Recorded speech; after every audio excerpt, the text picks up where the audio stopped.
Momento de una entrevista. Hoy conversamos con el presidente del Jurado Nacional de Elecciones, precisamente en este día importante, el Día de la Democracia. Presidente, muchísimas gracias por aceptar la invitación.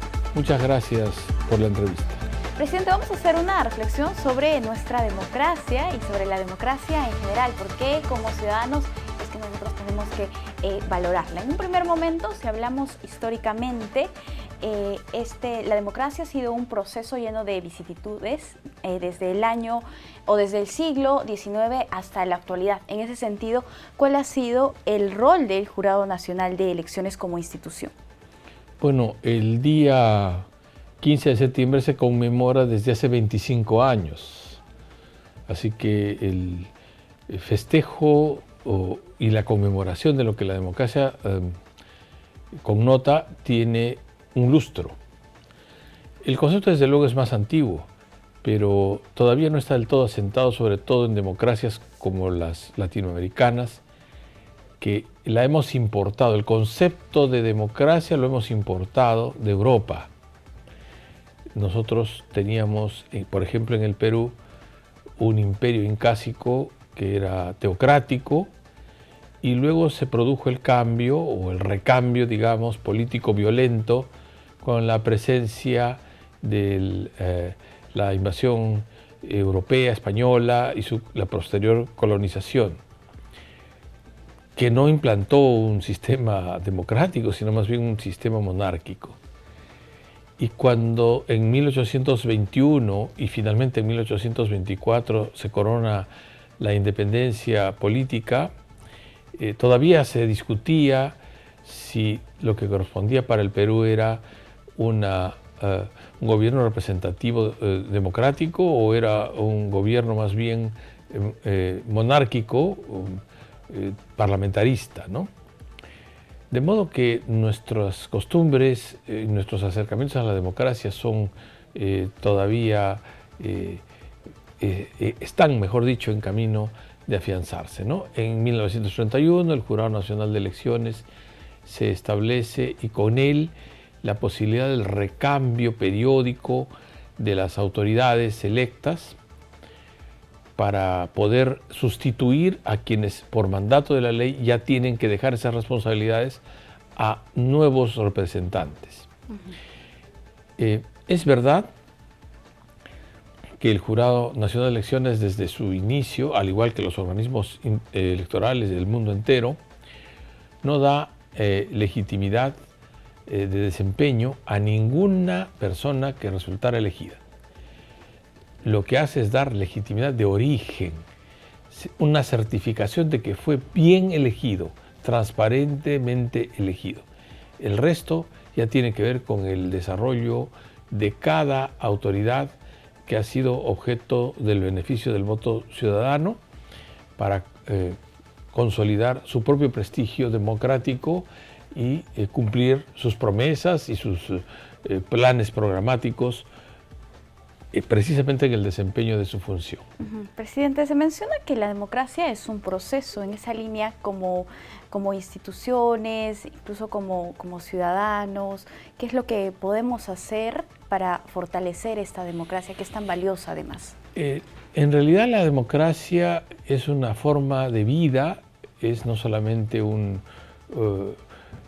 forma política, sino es mucho más, ¿no?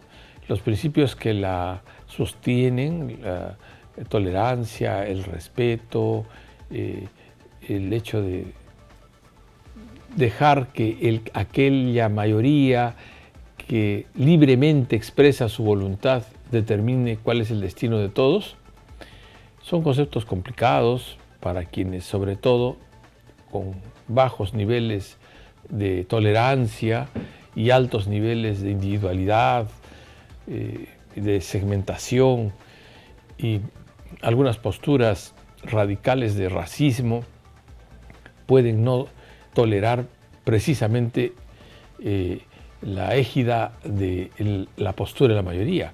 El mundo ha vivido graves problemas en relación a la democracia, ¿no? La conquista de la democracia ha costado muchísimo, ¿no? Recordemos el apartheid de Sudáfrica, en donde una minoría quería y dominó durante mucho tiempo a la mayoría de oriundos africanos, a quienes tenía como esclavos, ¿no?, en la práctica. Recordemos también el logro del voto para la gente primero a la gente negra, la gente norteamericana en Norteamérica, el voto a la mujer en relación a este sector también menospreciado por la colectividad, y el tratamiento poco razonable que tienen todavía algunas minorías en el mundo.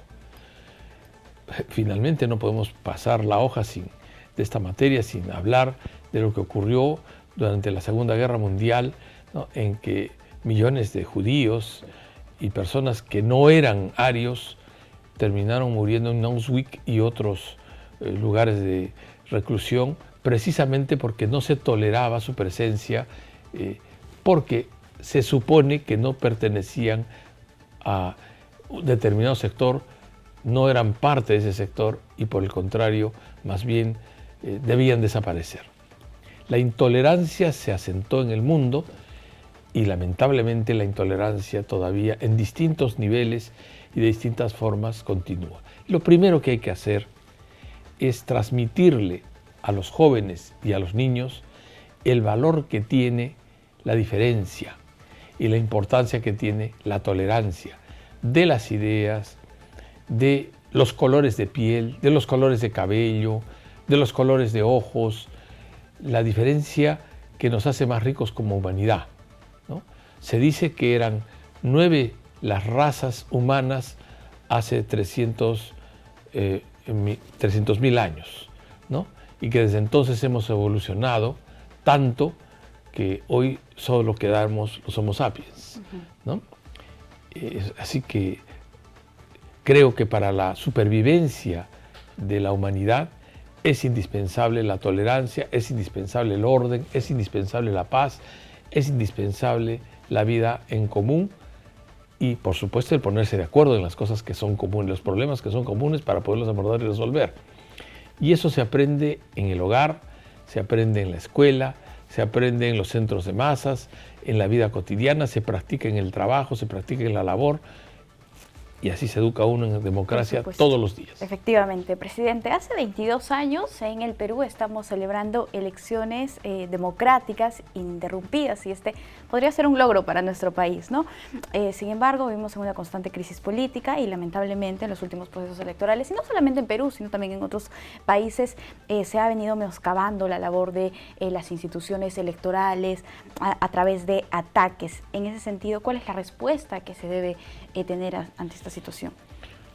Sí, es lamentable pues que las circunstancias se tornen de esa naturaleza, ¿no?, de ese modo. El ataque tiene el destino de doblegar, ¿no?, por el temor, por la presión al atacado para que haga lo que el atacante desea. Se ataca al opositor para que abandone su postura de oposición y se someta. Y se ataca a la autoridad electoral para que excluya al contrario, al opositor, y prefiera al atacante. Esas no son prácticas razonables, esas no son prácticas dignas de la democracia, ¿no? No se puede, en nombre de la democracia, odiar. No se puede, en nombre de la democracia, partir, dividir. Recordaba hace unos días en el Parlamento Nacional, ayer precisamente en el Parlamento Nacional, que desde 1826, y no es que yo haya estado en ese tiempo, ¿no?, sino que he visto las monedas desde 1826 que tenían un sello, que es un lema que nosotros hemos perdido con el tiempo. En las últimas monedas en el Perú no he visto un lema así. El lema, así como en cierta moneda de otro país dice por la razón o por la fuerza, en nuestro caso, el lema decía desde 1826, libre y feliz por la unión. ¿Qué tal mensaje tan fuerte y tan poderoso sobre la necesidad de mantenerse juntos bajo los ideales de la libertad, ¿no? Se ha desaparecido el lema, ¿no? Y parece que con el lema hubiera desaparecido también esta necesidad de respirar democracia, de consumir democracia, de exudar democracia, de participar democracia, de educar en democracia.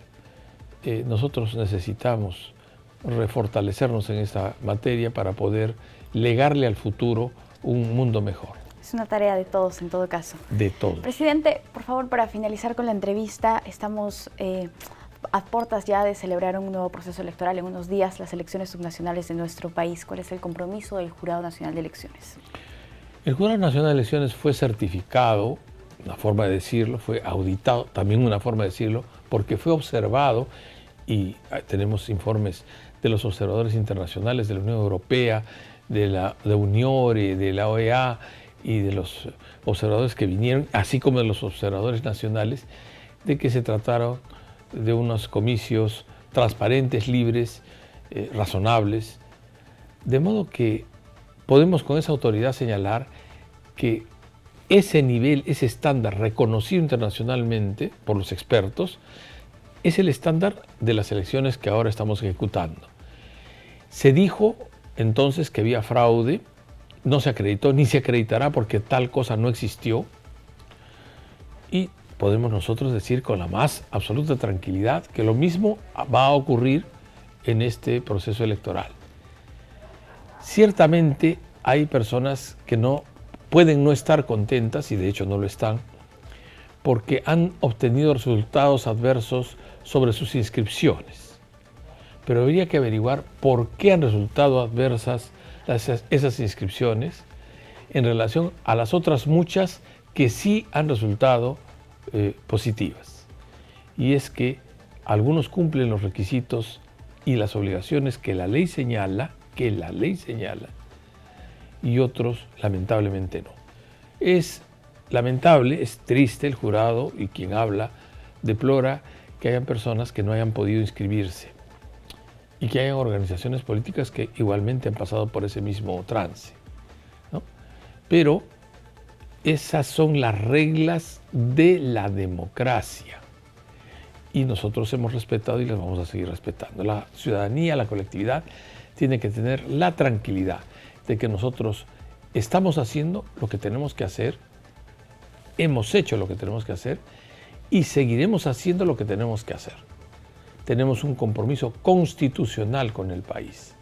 Todos los miembros del Jurado Nacional de Elecciones, de los jurados electorales especiales, tenemos ese compromiso. Y lo tenemos que cumplir y lo vamos a cumplir como corresponde. Bien, presidente, muchísimas gracias por acompañarnos en JN Noticias.